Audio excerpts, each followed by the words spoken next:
Okay, I'll be talking to you today very quickly about multi-frame evolving dynamic functional network connectivity states, EVO DFNCs. This is a method for representing fluidly varying patterns of functional integration in the dynamic connectome. This talk will be very short, and for those intrigued and interested in learning more, I would suggest having a look at our bioRxiv preprint with the title given at the bottom of this slide, and we'll mention it again at the end of the talk. So the typical pipeline for investigating shorter timescale dynamic functional network connectivity, at least within a certain corridor of the research community, looks a lot like this. Basically, you decompose the brain using either group ICA or some sort of atlas or a seed-based method into a set of functional units.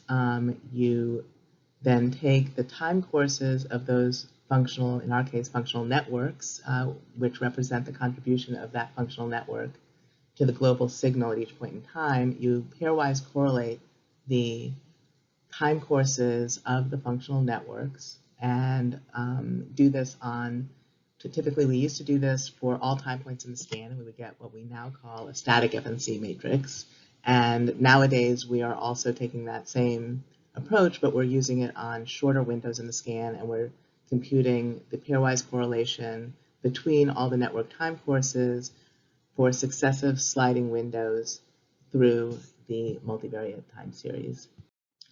This results in a bit of a data explosion. We now have about usually over 100 high-dimensional DFNC observations or windowed FNC observations per subject. And the first pass at kind of managing this data explosion and learning something from it was to approach it with basically something like a hidden Markup paradigm. And so what's done is usually the observations are clustered in a time-blind way, so just all of them together, although each has a time index, the time indexing is ignored, and the observations are just thrown in as just a collection of samples, and they're clustered. The centroids of the clusters are treated as the states of the hidden Markup model, and the dynamics is characterized by mean dwell times within clusters and transition probabilities between clusters. So why is this hidden Markup model simplification so limiting for brain dynamics? It's obviously somewhat limiting for probably any number of complicated and poorly understood systems. But in resting state fMRI, it's unusually limiting and potentially consequential. So in resting state fMRI, the connectome is smoothly varying. It does not exhibit the abrupt phase transitions of, for example, condensed matter physics. This smoothness arises from biological constraints, from the constraints of bold imaging as a modality, and is further consolidated by the smoothing effect of sliding window correlations. Furthermore, the brain supports behavioral and cognitive processes that are highly branched and contingent. The Markup assumption is particularly limiting for this kind of memory-laden dynamics. And quickly, I'll have you just look at the schematic on the lower right, which shows a history-dependent transition probabilities with a non-forgetful router state that determines what comes next based on longer chunks of the incoming itinerary. The state immediately preceding the entrance to the non-forgetful router state is the same for both of the incoming trajectories. So that state is clearly holding more information if it is functioning in the way it's shown in the schematic, where it takes the itinerary on the bottom left and produces the outgoing trajectory on the upper right, and does the itinerary on the bottom right and goes to the outgoing trajectory on the top left. And the histogram on the left is simply something that shows some of the consequences of handling these smoothly varying processes in Euclidean space as though they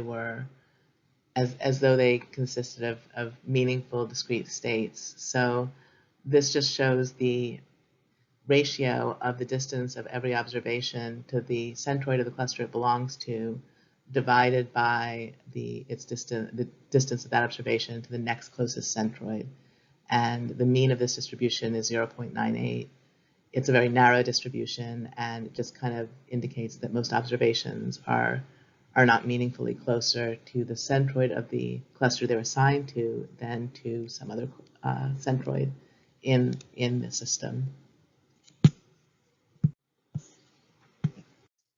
So arguably, we believe this suggests that data-driven methods for capturing group-level representations of fluidly evolving time-resolved connectivity will support more effective investigations of the dynamic connectome.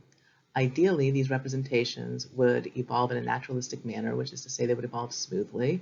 They would capture distinct evolving patterns rather than multiple phase shifts or magnitude shadows of one or two dominant patterns. They'd present interpretable explanatory contributions to observed DFNC sequences, and they would be easily tunable for different timescales.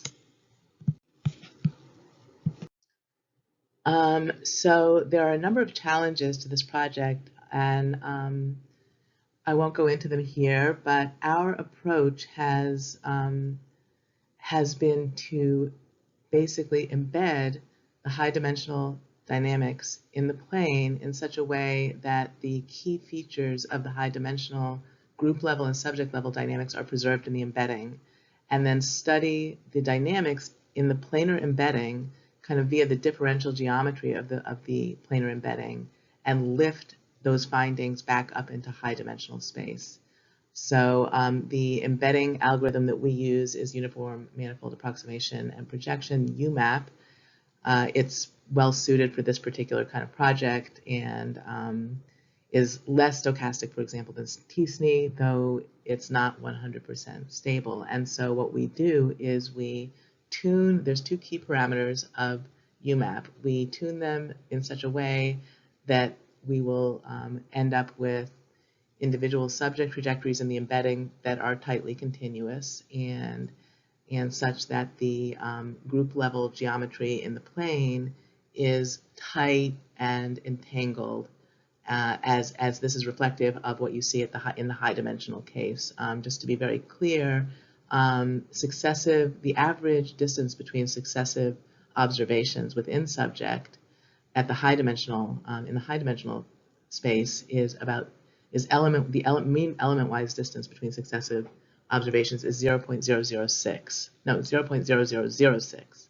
They're really tightly continuous in general. And moreover, the individuals, if you take an observation from a given subject in the high dimensional space and look at the mean element-wise squared distance from its 10,000 nearest neighbors that are not observations from the same subjects, so we're not subject to that continuity constraint for within subject trajectories, the mean element-wise distance between that observation and its 10,000 nearest neighbors is less than 0.01. So these trajectories occupy a very tight, bundled space in the high dimensional state space, and we want that entangled geometry to be reflected in the embedding as well. So what we do, first we do 25 of these embeddings, and just to stabilize, we then average those and use the averaged embedding, which you see in the bottom, the second from the left on the bottom.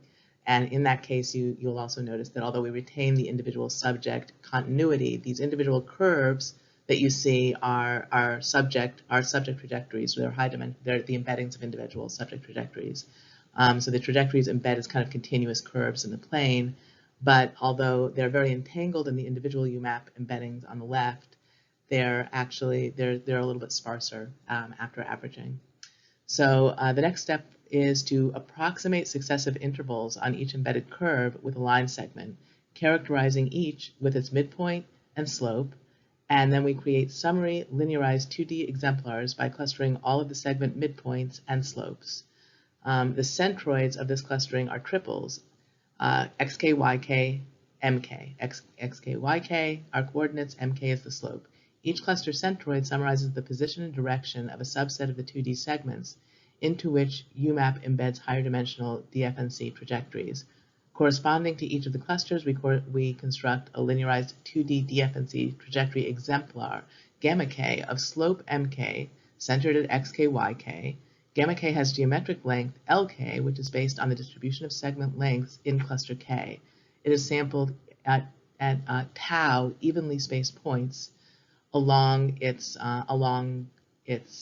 length, and so it has temporal duration tau. Tau is fixed by us, and that's a parameter that we chose.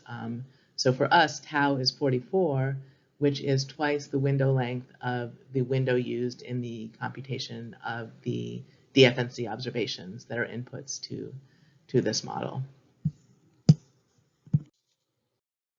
Okay, to build some intuition, I'll just show you this set of visuals here. So we're zooming in.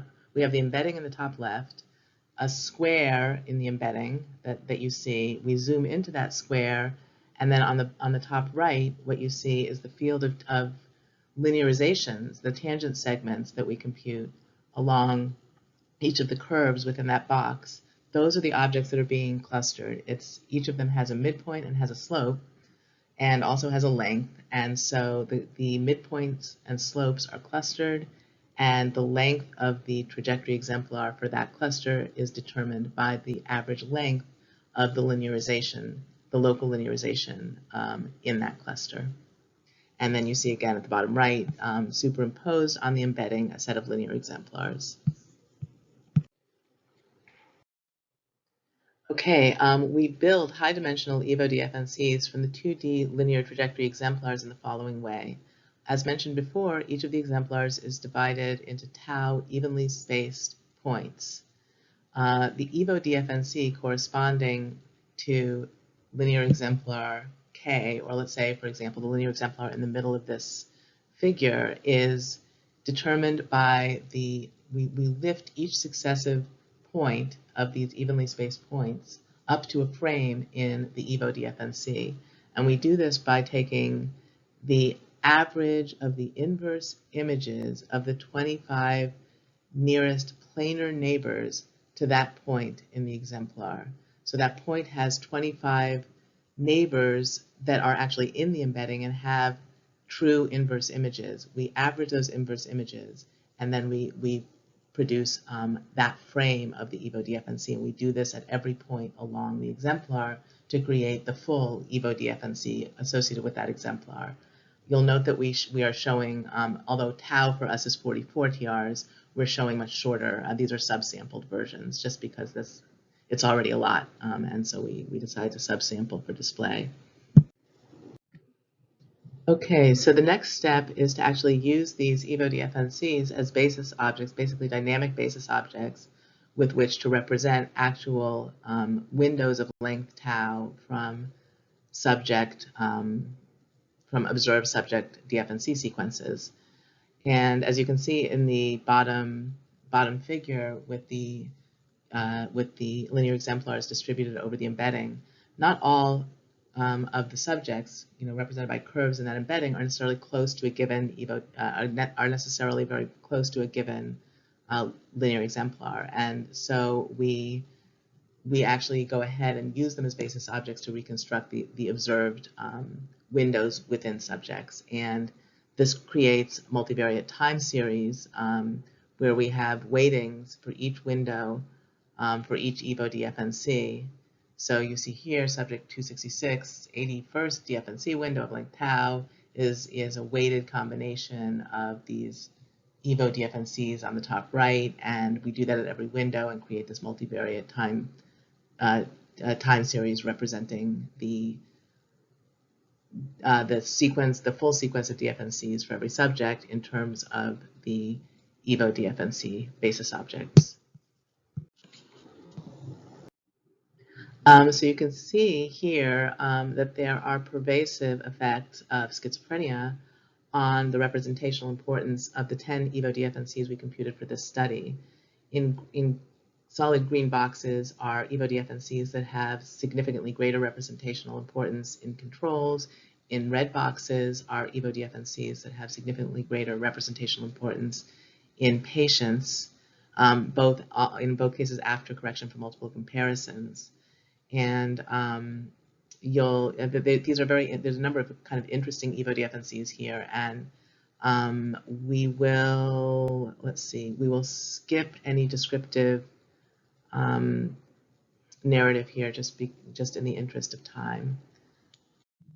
Another interesting feature of the EVO DFNCs is that they carry fairly strong effects of positive symptoms of schizophrenia, such as hallucinations, delusions, paranoia, grandiosity.